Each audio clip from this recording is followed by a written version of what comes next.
एक दिन संध्या के समय सरयू के तट पर तीनों भाइयों संग टहलते हुए श्री राम से महात्मा भरत ने कहा, एक बात पूछूं भैया?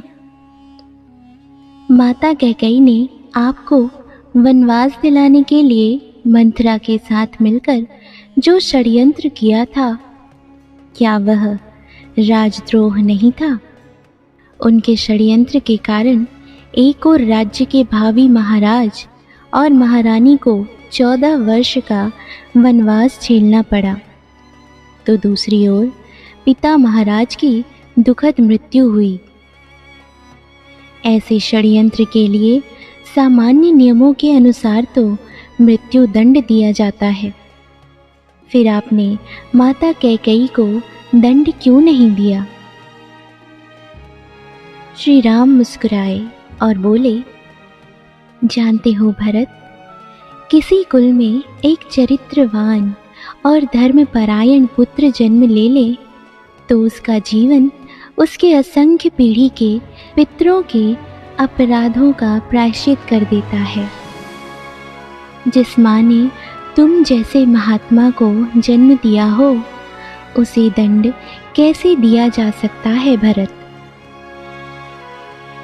भरत संतुष्ट नहीं हुए और कहा, यह तो मोह है भैया, और राजा का दंड विधान मोह से मुक्त होता है।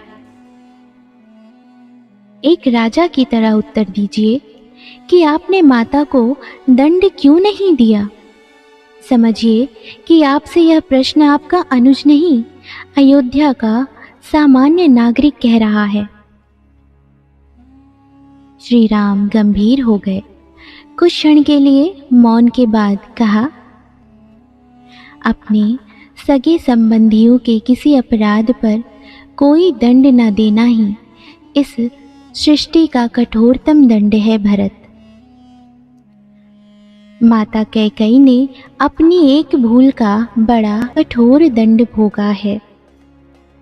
वनवास के 14 वर्षों में हम चारों भाई अपने अपने स्थान से परिस्थितियों से लड़ते रहे, पर माता कैकेयी हर क्षण मरती रही हैं।